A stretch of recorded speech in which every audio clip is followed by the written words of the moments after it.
thought I'd try something a little different. I know that always sounds the same, but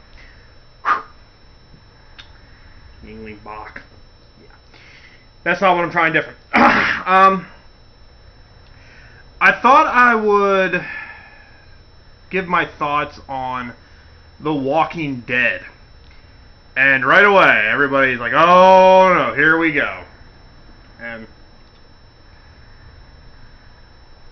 you know, it fascinates me how this zombie craze has kind of gripped the world, especially with The Walking Dead. This tiny little show on AMC that started off as being, 6 episodes? A 6-episode season, and has morphed into one of the biggest shows ever. It's doing killer ratings for AMC. I think the season 4 finale, which was, as I'm recording this, last week, 15 million people watched this damn show. It's just phenomenal numbers. And in my experience, anytime someone has anything to say about this show, whether it's indifferent or bad or whatever, the fanboys of this show immediately go into defense mode. People will ask me if I watch Walking Dead. I do, but if I miss an episode or two, I don't worry about it. I don't cry about it. I don't obsess over the fact, like, oh my god, I missed an episode of Walking Dead. I have to fucking go home and get on demand and find this damn episode. I don't do that. I'd like to think I'm a casual Walking Dead fan, but just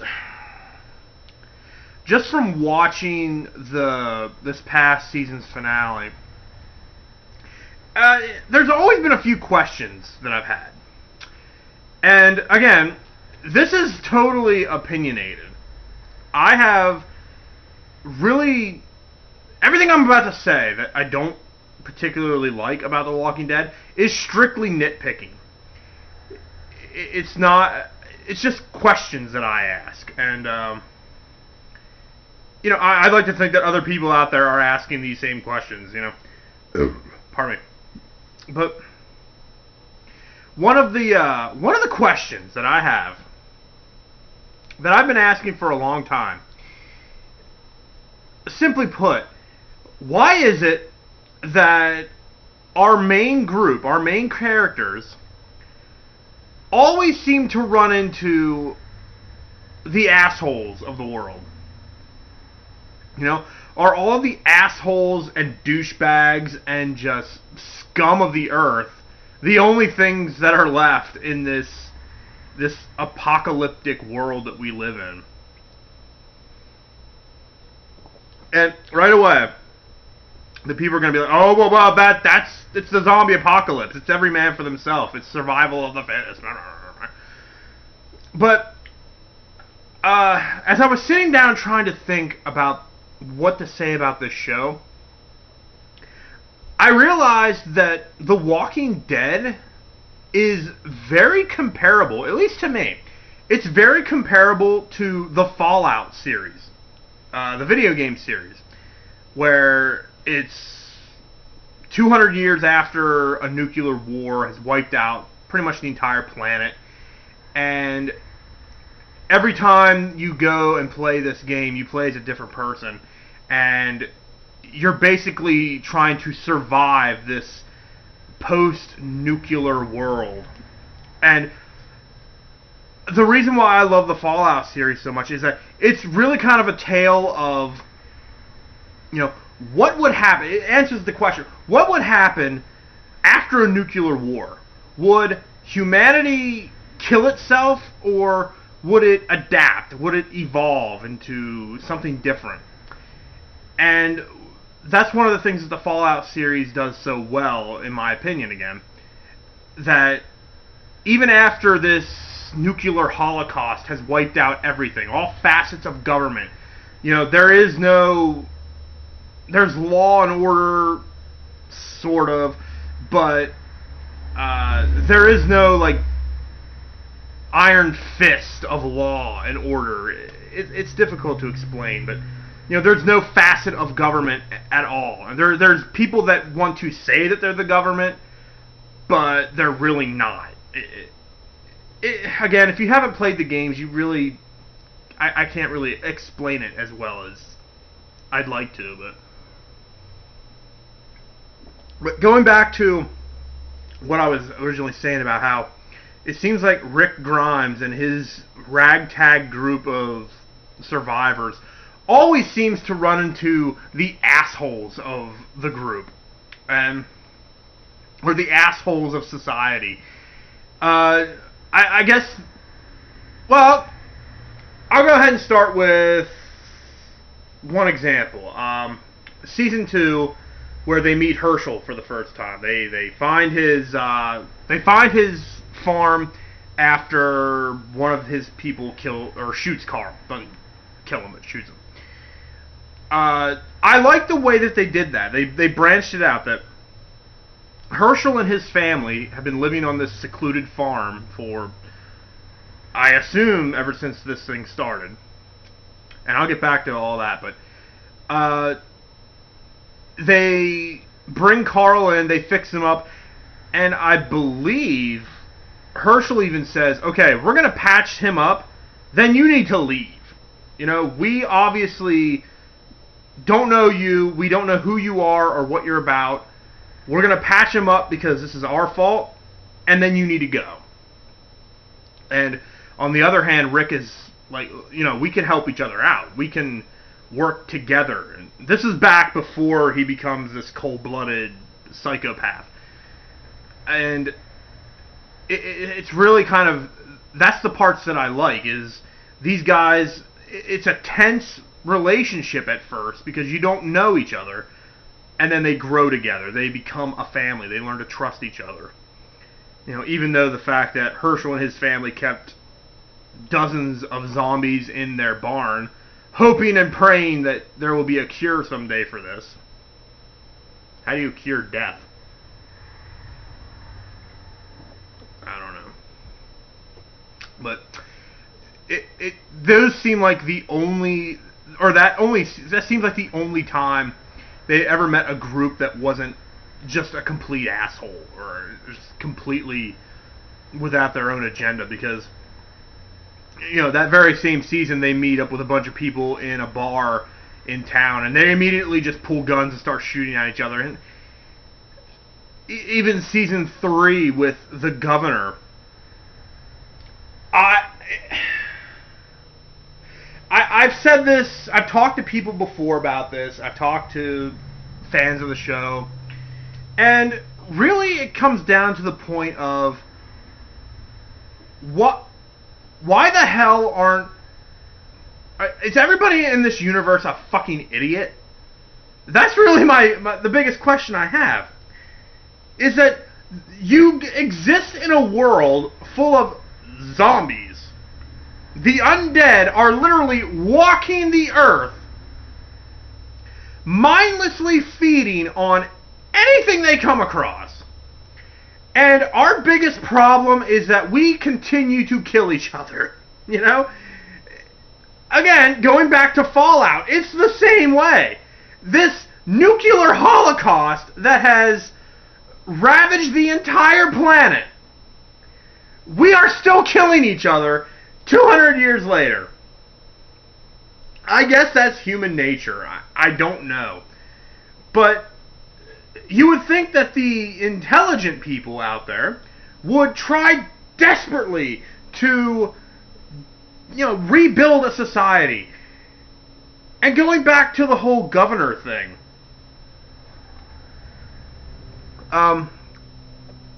if I wrote this, yeah, the governor is a bit of a whack job. I mean, he has severed heads of zombies. He keeps his daughter, who is an undead, locked in his closet, and he continues to treat her like a daughter. But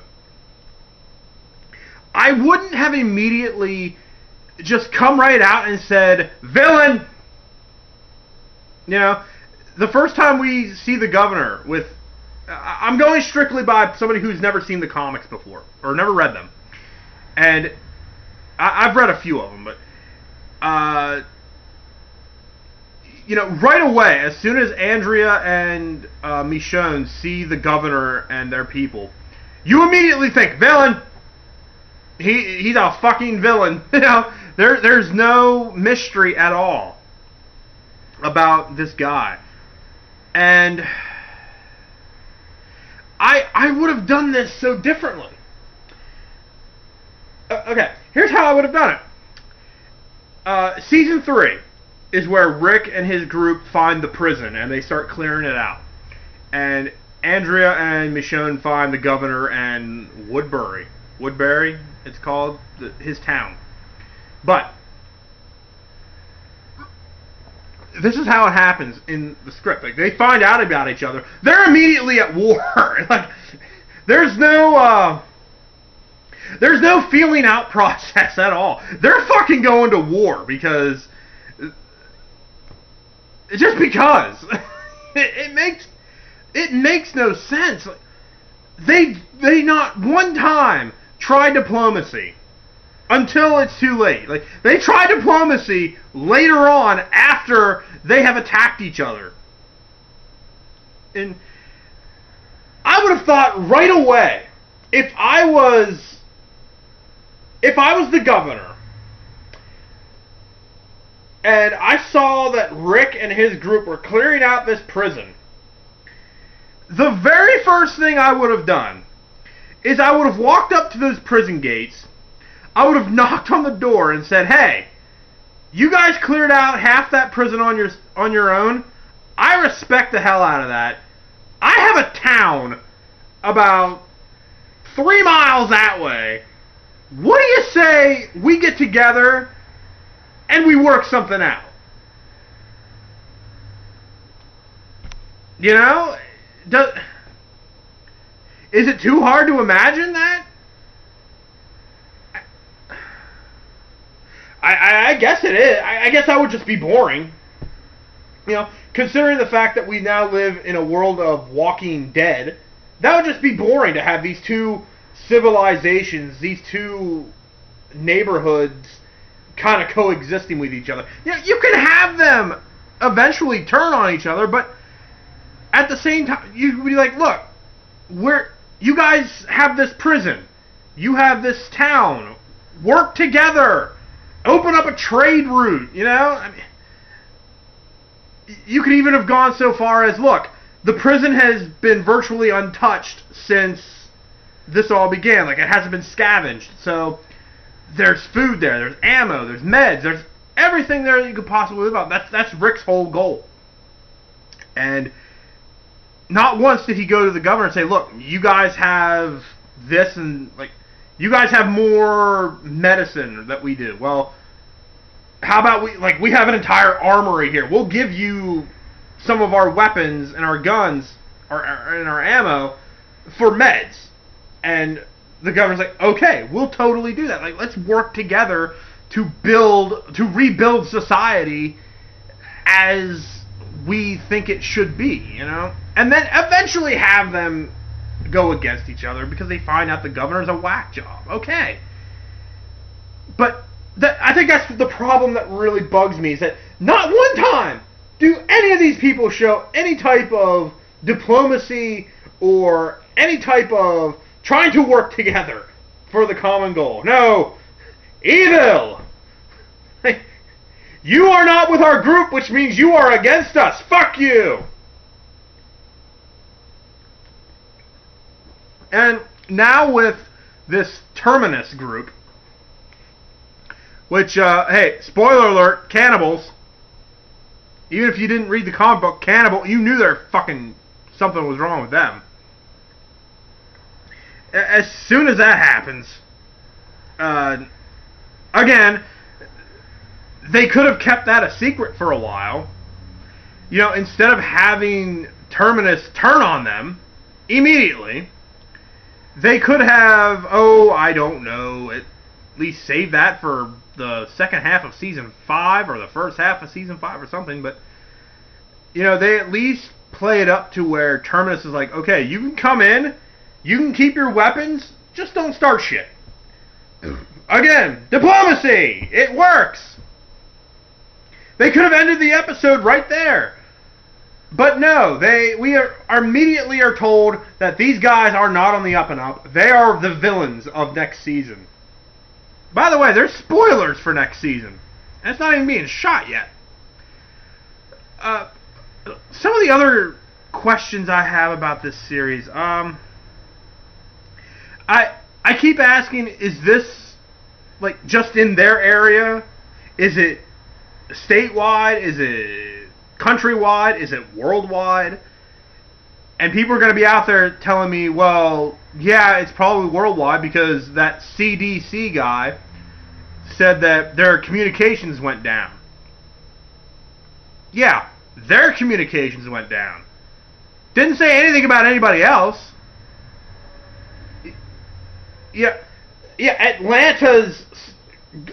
all of Atlanta's communications, their global network has been shut down. Of course, they're going to assume that it's worldwide, but that doesn't mean that it is.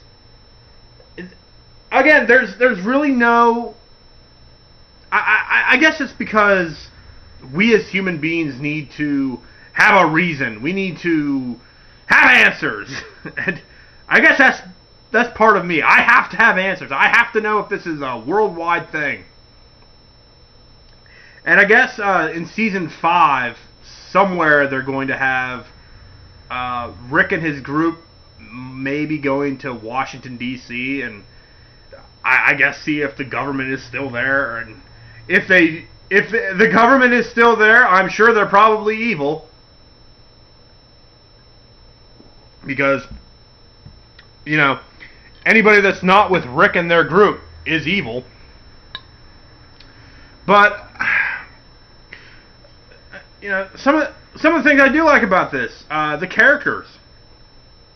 I like the fact that Rick has become kind of this, like, you go back and watch the very first episode of the first season, and then you go back and watch Season 4's finale. You see the difference. I mean, it's a completely different dichotomy. Rick, in the first couple of episodes of the seasons, is a very hopeful person. He's trying desperately to find reason in chaos, and I think Daryl tries to kill somebody. He stops him. He says, we do not kill the living.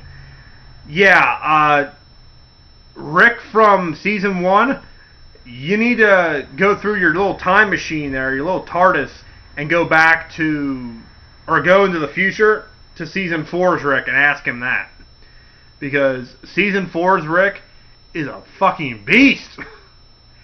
And for good reason, because, he almost saw his son getting raped in front of him. Which, by the way, was fucking hard to watch, really. I mean, that was some brutal shit. That's another thing I like about the show, is it at least has balls. In that it shows you things that you don't necessarily see all the time. Like I said, any problems that I have with this show it's just nitpicking. And I like the show, but again, like I said, if I miss an episode or two, I'm not gonna lose sleep over it. I can always wait for it to come out on DVD. I don't have to search through on demand to try and find it. I'm a casual watcher. And I just wish that they would meet people that weren't just completely fucking trying to kill them. And at every turn, they're just trying to be robbed and murdered by these random people. I never understood that. And I know there's examples out there that you can give me, and I know there are examples, but and Daryl, I don't see the appeal. I think Daryl's cool, but I don't know. I don't understand women's attraction to this man because I think he gets uglier every season. What else could I talk about this show?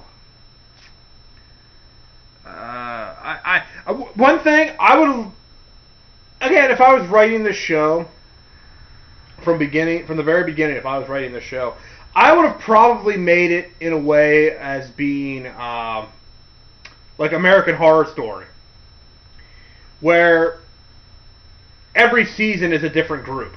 You know, we're following the same. I think that's why I kind of turned away from the rest of the seasons. It's the same people. It's the same people every single time. I want to see different groups. Here's what I would have done. The end of season 3, when Rick and his group lay waste to Woodbury is it called? The governor's place. And they take all of their people into the prison. Season 4, I would have gone with a completely different group. Like, the group that they're with now. Like, they met up with a few guys here and there. I would have totally made the 4th season all about them.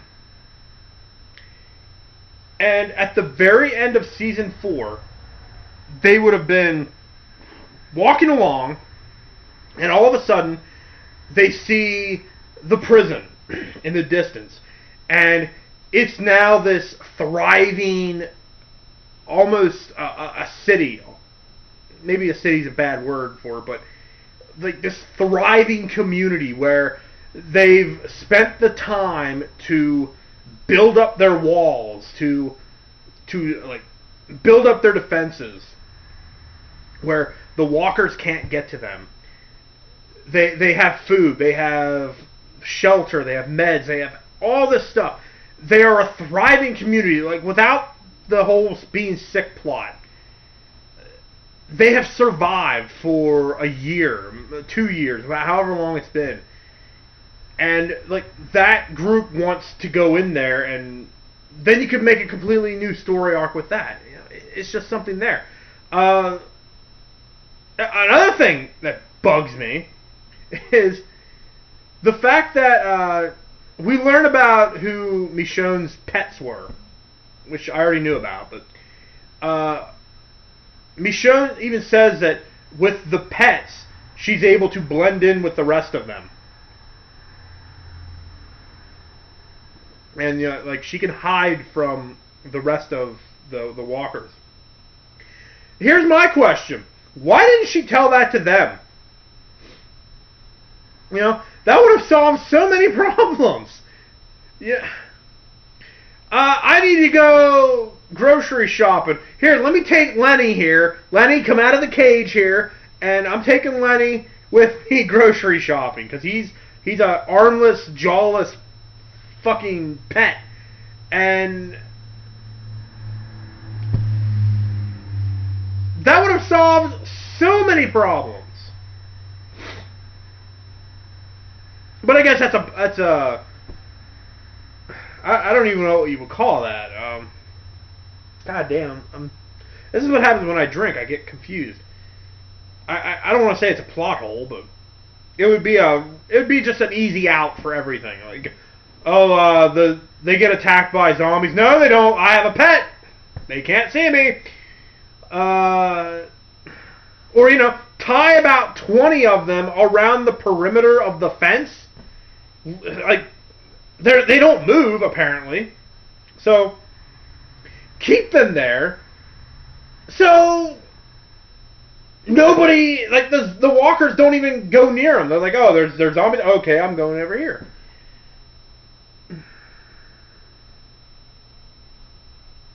Again, it's nitpicking. That's all it is. And again, Do I care what happens to these people? Somewhat. I, they butcher characters almost at every turn, so there's really no. Yeah, you get attached to somebody, they're just gonna die anyway. But so yeah, this was just kind of a random video. I don't really know what it's about, but just give me my thoughts on The Walking Dead. It's a phenomenon, that's for damn sure. They have so many commercials now for zombies. Like, they have an app for your phone that you can turn people into zombies, like picture wise. They have this thing online that you can create your own zombie car. But the best part about watching the season 4 finale was the commercials, because they showed 3 trailers, 3 movies that I'll probably go see this year. First was Dawn of the Planet of the Apes, which looks amazing. Amazingly good. I loved Rise of the Planet of the Apes, so Dawn I'm definitely going to go see. That looks fucking badass.